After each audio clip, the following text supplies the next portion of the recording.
And now we go live to our special envoy Yunus Soner in Caracas to bring us the latest from the new special anti-blockade law from the working class announced by the president and the presidential candidate from the Great Patriotic Pole, Nicolas Maduro. Likewise, Maduro promised to construct 3 million houses, and also the National Assembly approves a law to facilitate non-oil exports. Hi, Yunus, welcome. Tell us more about it. Hello, good afternoon from here, Anna. This has been really an important meeting that the president and the candidate has held today in the Estadio Monumental Simón Bolívar here in Caracas, a baseball stadium that was filled with thousands of workers. And he proposed here to introduce a new special anti-blockade law for the working class. And that includes, first and utmost, the construction of 3 million new houses for the working class, in addition to the approximately 5 million that have been built in the recent years. So this would be a serious construction effort to provide the working class with cheap and accurate housing, updated housing. But he made also further proposals.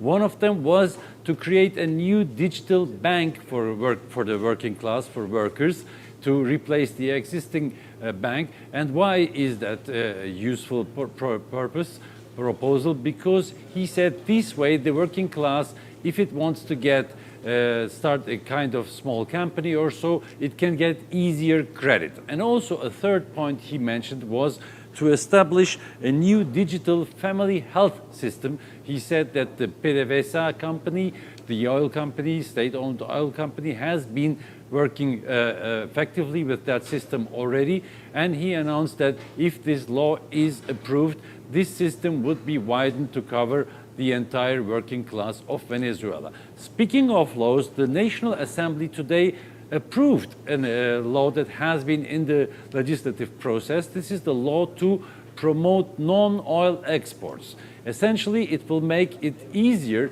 for Venezuelan producers to export their products easier, with less bureaucracy, in a faster procedure. Now, as I said, this concerns the non-oil sectors. So we know that, for instance, the manufacturing industry, as well as the agriculture, the fishing industry, maritime products are producing more and more, so they are keen to export their products, and this law makes it easier for the companies and for the producers to export their products, as well as for others who would like to import from Venezuela, easier to access the Venezuelan production market.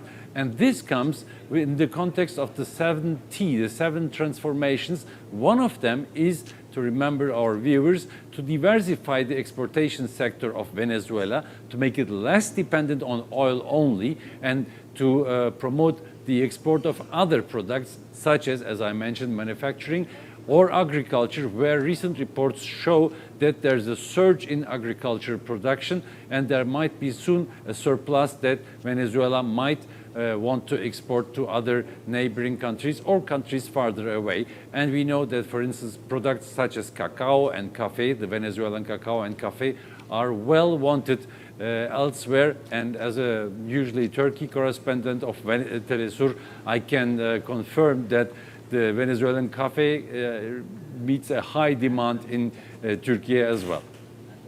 Thank you very much, for your remarks.